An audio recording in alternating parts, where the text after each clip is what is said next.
یہ گیم یہ کر رہے تھا کہ تحریک انصاف کے لوگوں کو جو الیکشن لڑنے جا رہے ہیں انہیں ڈرایا جائے، انہیں ان کی ویڈیوز کا کہا جا رہا ہے کہ آپ کی ویڈیوز آئیں گی، آپ اسمبلی میں واپس آئیں۔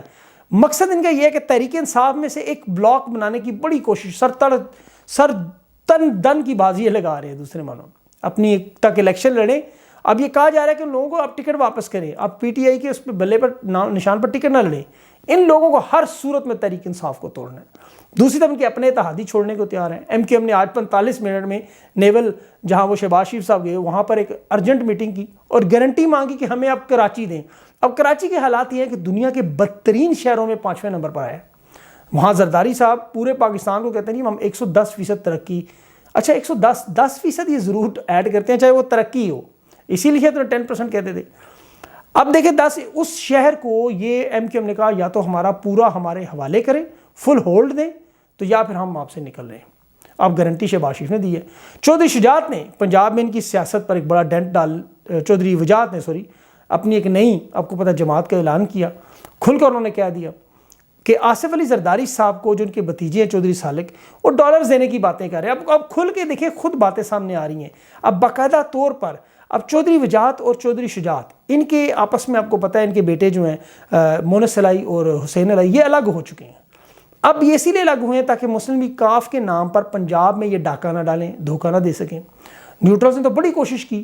اب نیوٹرلز کی کوشش ہے کس طرح ڈالروں کی بس بارش ہو جائے، ان کی دعائیں ہیں کسی طرح چین ہندوستان کا مسئلہ شروع ہو جائے، افغانستان میں دوبارہ روس آ جائے، یمن میں سعودیہ چلا جائے، امریکہ اور ایران کا تنازع شروع، یہ کسی طرح کیری لوگر بل ہی دوبارہ آ جائے تاکہ یہ دوبارہ اسی طرح کرائے کی بندوق بن کر وہاں سے ڈالر اکٹھے کرے۔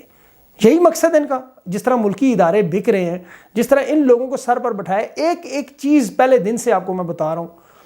دوسری طرف ایک طرف یہاں تباہی چڑھی، دوسری دیکھیں سوشل میڈیا ایکٹیوسٹ اور سلان خان، اس کا جرم کیا جی وہ بولتا ہے، اسے سوشل میڈیا پر اتنا شور مچا، خیر اس کے لیے خوش قسمت انسان ہے ورنہ ایسا ہوتا نہیں، اس کو واپس لے آئے، یہ بڑی اچھی بات ہے۔ 39% جو ٹیکس لگا رہے ہیں یہ بڑی صنعتوں پر، یہ بڑا ٹیکس لگا، اس سے دیکھیں بے روزگاری اور غربت پر بڑا شدید حملہ ہے۔ پھر اوپر سے دکانیں بند نہ بند کریں 500 روپے جرمانہ۔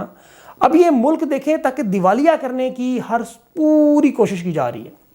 وبا کے دنوں میں عمران خان نے مارکیٹیں بند نہیں ہونے دیا، آپ کی صنعتی شعبے کو نقصان نہیں ہونے دیا، پیٹرول ڈیزل بجلی گیس اس وقت بھی آپ کی ٹھیک تھی، ایکسپورٹ بڑھتی رہی، لیکن اور ان سب کے ہونے کے باوجود وبا میں سب سے زیادہ مسئلہ تھا۔ ابھی تک دیکھیں آسٹریلیا ریکور نہیں ہو رہا، امریکہ اور یورپ کے سامنے پاکستان نے سر نہیں جھکایا، لیکن انہوں نے ذلت آمیز قرضے پاکستان کے تمام ادارے بیچنے، اچھا یہ بیچ کے یہ لوگ تو غائب ہو جائیں گے، آپ کو پتہ ہے سر میاں نواز شریف کہاں ہیں اب، لیکن یہ اگر مخلص ہوتے پاکستان کے ساتھ جس طرح دعویٰ کرتے ہیں تو یہ کہتے ہیں کہ 1 لیٹر پیٹرول بھی کوئی نہیں لے گا، 1 یونٹ مفت بجلی کا بھی کسی کو نہیں ملے گا، تمام پلاٹ جو انہوں نے دیے ہوئے وہ سارے ہم واپس لے رہے ہیں، ہر قسم کا پروٹوکول، ہر قسم کے الاؤنس، ہر قسم کے ششکے مشکے بند، جنہوں نے ملک کو لوٹا ان کی جائیدادیں نیلام کر کے واپس کریں گے۔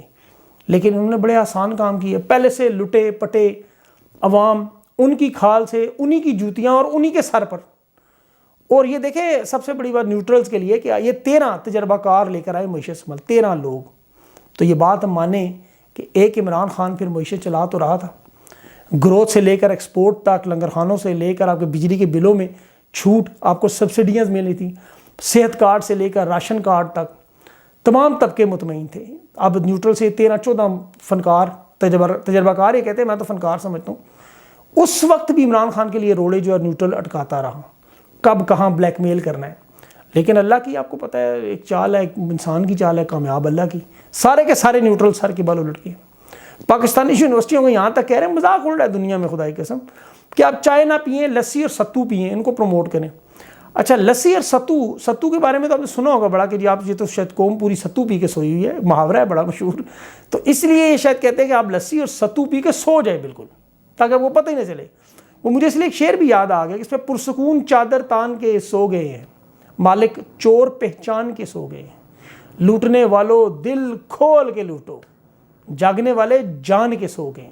یہ جان کے سو گئے ہیں بلکہ ان کے ساتھ مل بھی گئے ہیں۔ ظاہر ہے چوکیدار نیوٹرل ہو جائے تو پھر ڈاکہ ڈالنے کے وقت ملک کے ادارے تو دور، یہ ملک کی عزت اور غیرت بھی بک جاتی ہے، تو پھر ادارے پی آئی اے ہے، اسٹیل مل ہے، آپ کے بینکس ہیں، انہوں نے ایم سی بی بیچتے وقت بھی پتہ ہے میاں منشا کے ساتھ کیا ڈیل کی ہوئی تھی۔ افسوس ہوتا ہے جتنے بھی اس وقت محب وطن پاکستانی ہیں دنیا بھر میں، وہ اس وقت کرب کا شکار ہے، ڈپریشن کا شکار ہے۔ یقین کر لوگوں سے بات ہوتی ہے وہ ڈپریس ہیں، وہ ملک کی حالت دیکھ کے انہیں سمجھ نہیں آتی. یہ ادھر خوش ہو رہے ہیں جی بڑا پیسہ اوورسیز پاکستانیوں نے بھیجا, لوگ کہہ نہیں وہ تو خیر سارا میں نے آپ کو بتایا قربانی کے پیسے ہیں, یا پھر ابھی جو ڈالر کا ریٹ ظاہر ہے پاکستان کا روپیہ گر گیا بری طرح, وہ ریٹ ہے. لیکن اوورآل اوورسیز پاکستانی پوری دنیا میں, پاکستانی بیچارے تو بھگت رہے ہیں, تو یہ جو اوورسیز پاکستانی ہیں یہ آپ کے ساتھ اس غم میں یقین کرنے شریک ہے, ڈپریشن کا شکار ہوتے جا رہے ہیں. اپنا خاص خیال رکھیں. اپنی نیکسٹ ویڈیو تک کے لیے اجازت مجھے. اللہ حافظ.